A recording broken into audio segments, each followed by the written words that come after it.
Disclaimer: it's inspired by reality, shaped by imagination. What happens when Hollywood royalty meets America's sweetheart on daytime television and the topic isn't music, movies, or glamour, but the soul of art itself? That's exactly what went down when Salma Hayek joined Kelly Clarkson on her hit talk show.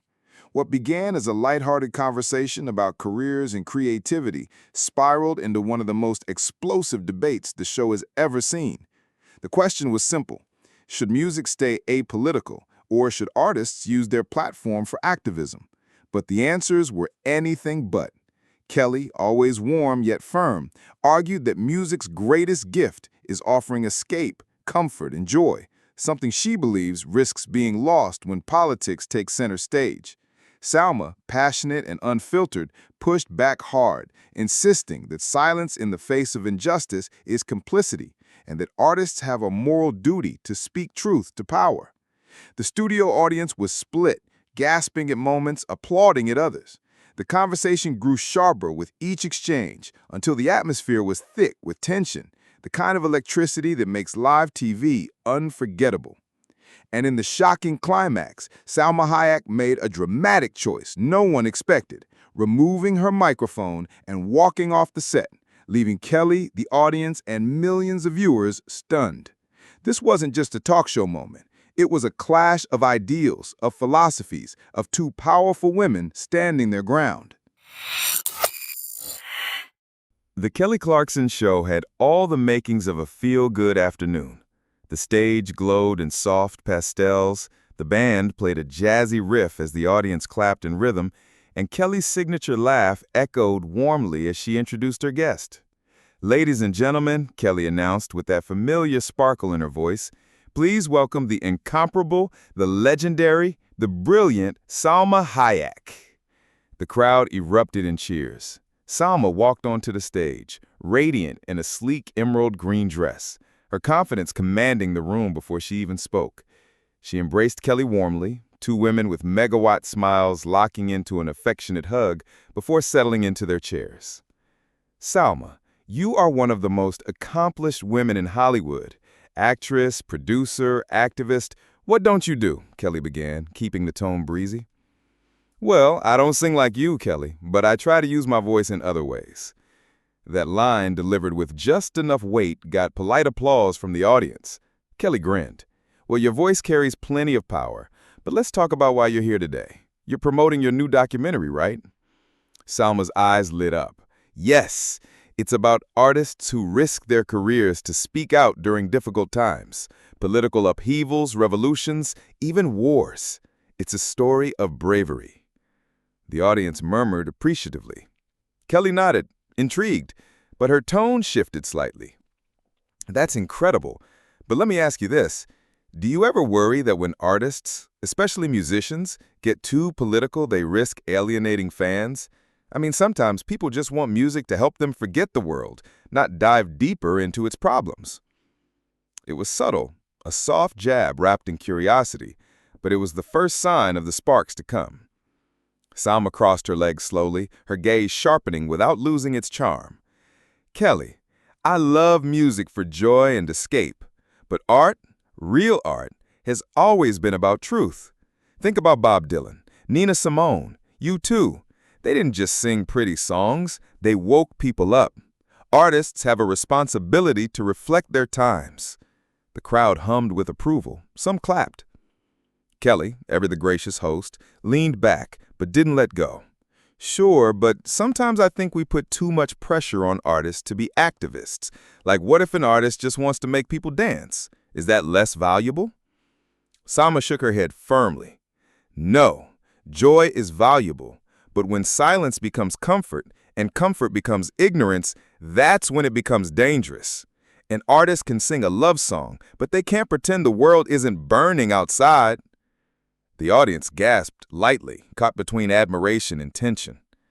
Kelly smiled, but there was an edge in her reply. "I hear you, but don't you think sometimes the politics can overshadow the art itself? People stop hearing the song and only hear the speech."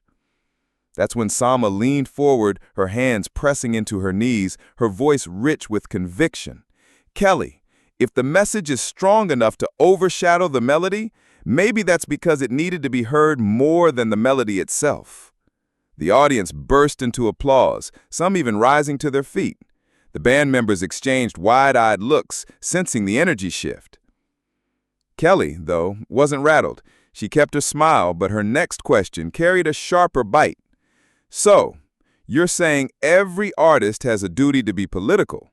That if someone just wants to sing about heartbreak or Friday nights, they're not doing enough? Salma's laughter was short, but her eyes blazed. I'm saying every artist has a choice, but when you have a platform and you see injustice, choosing silence isn't neutral. It's taking a side. The room reacted with a collective ooh, the kind usually reserved for heated moments on The View or late-night debates. Kelly nodded, clasping her hands tightly, her southern warmth masking the tension building under her words. That's a strong statement, Salma. I can't wait to dig into this more. The band struck a short transition tune, the audience clapping nervously, half excited, half anxious. What began as a pleasant celebrity interview had shifted into the beginnings of a philosophical clash, one that no one in the studio quite expected, but everyone could feel simmering under the lights. The spark had been lit. The energy in the studio was noticeably different after the commercial break. The audience, who had arrived expecting the usual mix of laughter, live music, and heartwarming stories, was now perched on the edge of their seats. The atmosphere was charged, like a storm cloud hovering above a sunny meadow. Kelly flashed her signature smile, but there was a steeliness behind it now. She knew where the conversation was headed, and she wasn't about to back down. "So, Salma," Kelly began, her tone light, but her question deliberate. "You said earlier that choosing silence is basically taking a side. But what about the millions of people who feel like entertainers should just, well, entertain? Don't you think there's value in leaving politics to politicians?" The audience applauded lightly, a ripple of agreement. Salma didn't flinch. She adjusted her posture, sitting taller, her dark eyes steady. "Kelly, politicians are important, yes, but artists reach people in ways politicians never can. A song, a film, a painting, it bypasses speeches and policies. It goes directly to the heart. That's power, and power comes with responsibility." A low of agreement hummed through the crowd. Kelly leaned in. "But isn't there a risk of alienating half your audience? Like, let's be real, if you take a stand on one side, you automatically lose the other. Doesn't that divide us more?" Salma's voice was calm, but her words carried fire. "Division doesn't come from speaking truth, Kelly. Division comes from ignoring it until it explodes. Art can be the bridge if we're brave enough to use it." The audience erupted in applause again. Some cheered while others clapped, hesitantly, unsure where to land in this tug-of-war. Kelly smiled, but her reply was pointed. "Okay, but what about when an artist gets it wrong? When their platform spreads something that maybe isn't accurate, or that fans don't agree with? Should artists really carry that kind of weight?" Salma leaned forward, her earrings catching the light. "Of course mistakes happen. But silence because of fear of mistakes? That's paralysis. Artists have to be willing to speak, to risk, to learn. The alternative is living in fear, and that benefits no one, except those who profit from silence." The audience gasped, some nodding in fierce agreement. The studio lights seemed to glow hotter as the exchange deepened. Kelly took a breath, her southern charm still intact, but her voice a notch sharper. "But here's the thing, Salma. Sometimes fans feel betrayed. Imagine you've loved a singer your whole life, and suddenly they're making political speeches in their concerts. Doesn't that alienate the people who just wanted a night of music and escape?" Salma's expression softened, but her conviction didn't waver. "Kelly, fans are human beings. They don't live in a bubble. If a concert makes them dance and also makes them think, is that betrayal, or is that transformation?" The audience applauded again, louder this time, with a few whistles thrown in. Kelly shifted in her chair, laughing lightly but not backing down. "You know, I love your passion. Kelly said, her voice balancing warmth and challenge. But let me flip it. Don't you think there's bravery in not being political? In saying, I'm here to unite people, not divide them? Isn't that just as valid? Salma smiled, but it was the kind of smile that came before a knockout punch. Kelly, unity built on pretending problems don't exist isn't unity. It's denial. Real unity comes when we confront the hard truths together.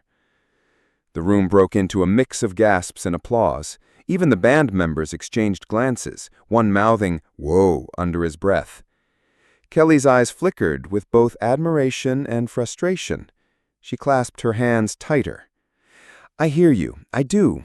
But can't music also just be fun? A love song, a breakup anthem, a party track? Does everything have to carry the weight of the world? Salma laughed softly, though her gaze was piercing. Of course music can be fun. I dance as much as anyone. But when the world is on fire, singing only about Friday nights is like playing the violin while Rome burns. That line landed like a thunderclap. The audience erupted, some clapping wildly, others whispering, clearly caught in the tension.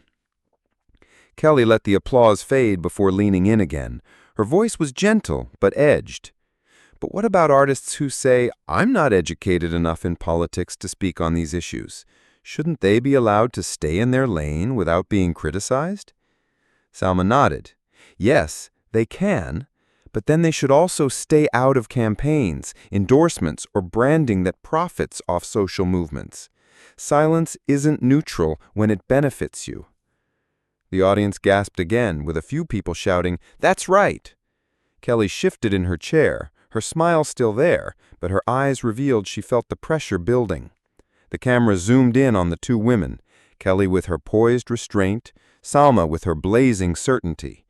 What had begun as a casual discussion was now a full-on duel of philosophies, and the audience knew they were witnessing something extraordinary. The debate had officially caught fire. The studio felt like it was holding its breath. The applause from Salma's last fiery statement still echoed faintly, but now there was a hush, a sense that something deeper was coming. Kelly leaned back in her chair, still smiling politely, but the way her hands clenched her note cards betrayed the tension rising inside her. Salma, Kelly said carefully, her voice carrying both respect and challenge. You speak so passionately, and I admire that. But let me ask you this. Do you really think it's fair to put that weight on artists? We're singers, actors, entertainers. We didn't run for office. Why should people like us be responsible for fixing society's problems? The audience clapped, siding with Kelly for the first time in the debate. Salma let the noise settle before answering. Her voice was lower now, more personal. Kelly, I don't believe artists have to fix society, but we can illuminate it. We can hold up a mirror when others won't. She paused, and the studio grew quiet. Let me tell you a story. All eyes locked on her. When I was a young actress in Mexico, I saw corruption everywhere. Ordinary people, my neighbors, my family, suffered because their voices weren't heard. I had a platform, even a small one, and I realized I could use it to highlight injustices. At first, I was terrified. I thought, who am I to speak up? But then I saw something extraordinary. People listened. Not to politicians, not to officials, but to artists who dared to tell the truth. The audience murmured, visibly moved. Kelly tilted her head, intrigued but cautious. Salma's tone deepened. Years later, I met a woman who told me my words at an event saved her life. She was in an abusive marriage, trapped, feeling invisible. But she said when she heard me speak out about women's rights, she realized she wasn't alone. She found the courage to leave. The audience gasped, and then the clapping started. Louder this time, sustained. Some even stood briefly. Kelly smiled gently, but her brow furrowed, intrigued but cautious. That's powerful, Salma, truly. But don't you think your influence is unique? Not every artist can or should carry that kind of responsibility.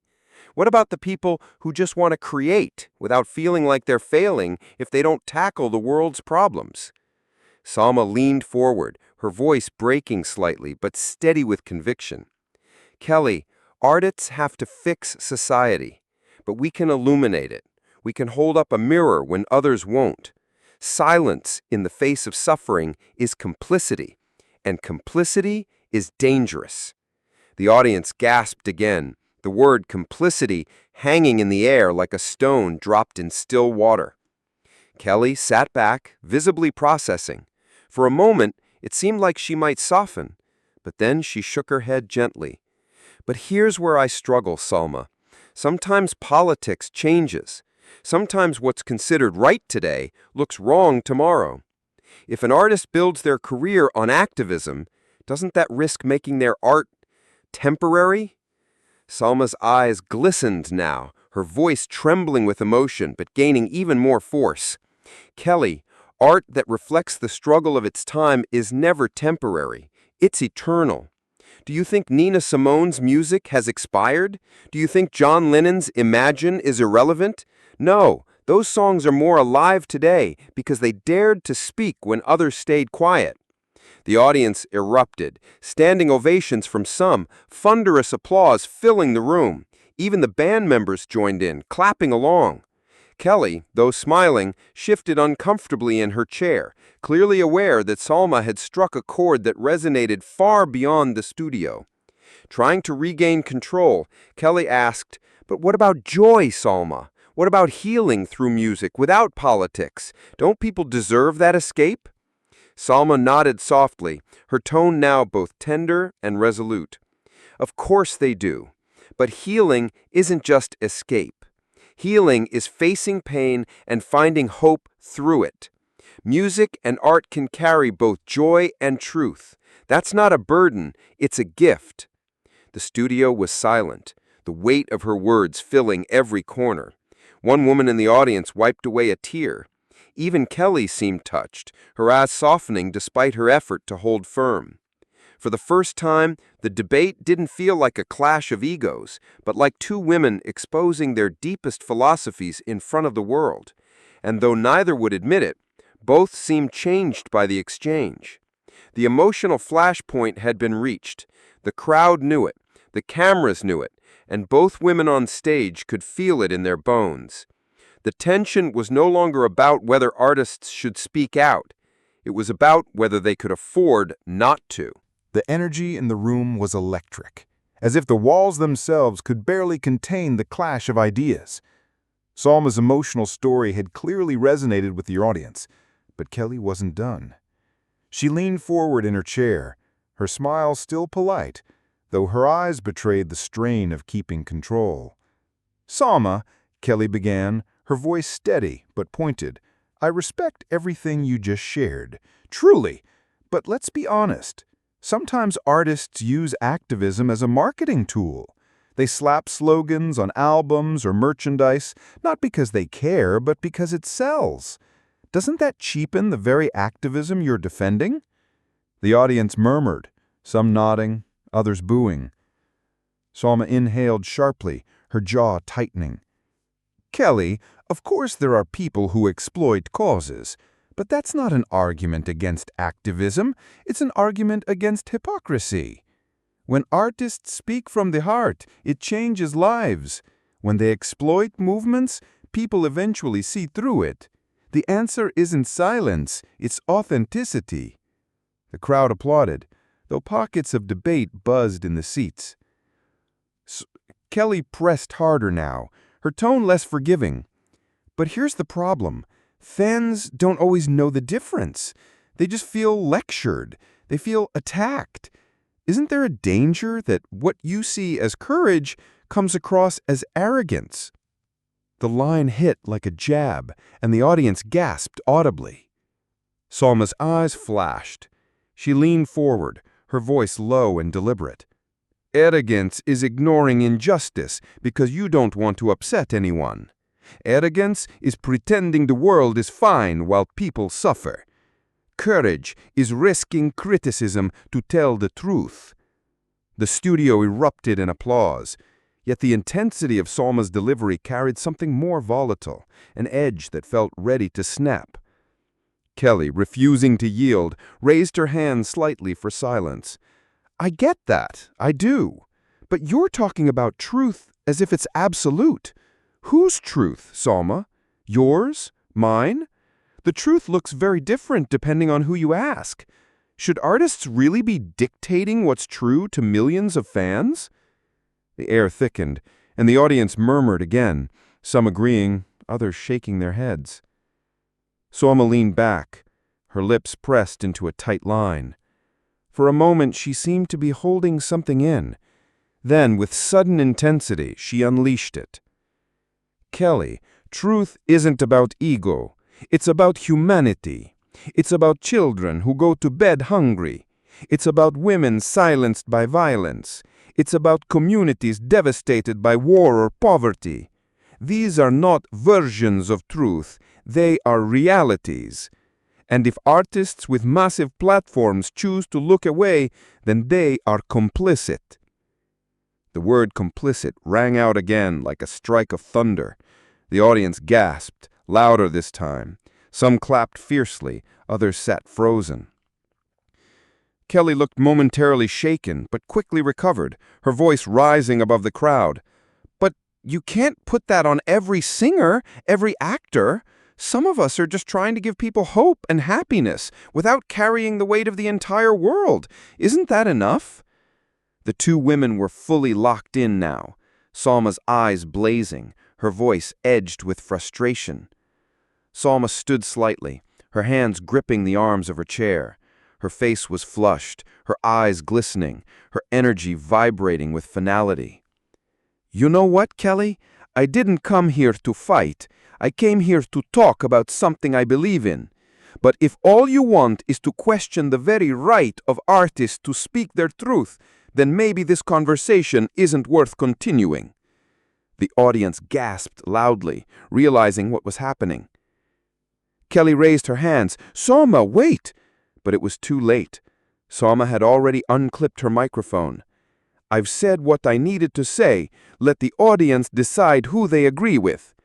And with that, she walked off stage, the cameras capturing every step as the stunned audience erupted in chaotic cheers, gasps, and chatter. The breaking point had been reached, and the show would never forget it. For a moment, after Salma Hayek stormed off, the studio was suspended in a strange silence, half disbelief, half awe. The cameras caught Kelly Clarkson sitting back in her chair, still smiling, but now visibly shaken. The audience buzzed with nervous energy, some clapping in support of Salma's bold stand, others murmuring in defense of Kelly's attempt to play mediator. Kelly broke the silence with a soft laugh, though her eyes betrayed exhaustion. "Well," she said, her southern drawl carrying both humor and tension, "that's live television, y'all." The audience chuckled nervously, but the weight of what had just unfolded hung heavy in the air. Kelly quickly pivoted to a commercial break, but everyone knew the moment had already escaped into history.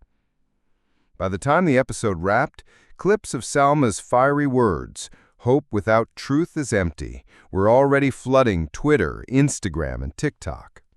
Hashtags like Salma Speaks, Kelly versus Salma, and artists and activism trended worldwide within hours. The footage of Salma rising from her chair, unclipping her mic, and walking off the set played on repeat across news outlets, with pundits dissecting every line. Fans online were divided. One side praised Salma for her courage, calling her the voice of truth in a shallow industry.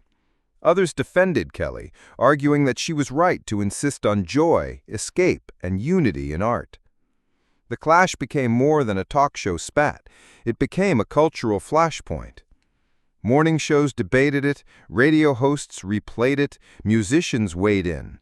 Some younger artists admitted they feared speaking out politically, while veteran performers invoked Salma's stance as a call to action. The question, should artists stay apolitical or use their platform for activism, was suddenly everywhere. For Kelly Clarkson, the moment was complicated. Though some thought she had been too soft, Others admired how she kept her composure under pressure. Her fans praised her for holding her ground while still showing empathy. But Salma Hayek's walk-off became the undeniable centerpiece of the story. Entertainment journalists drew parallels to historic celebrity walkouts, placing Salma in the same league as stars who refused to be cornered.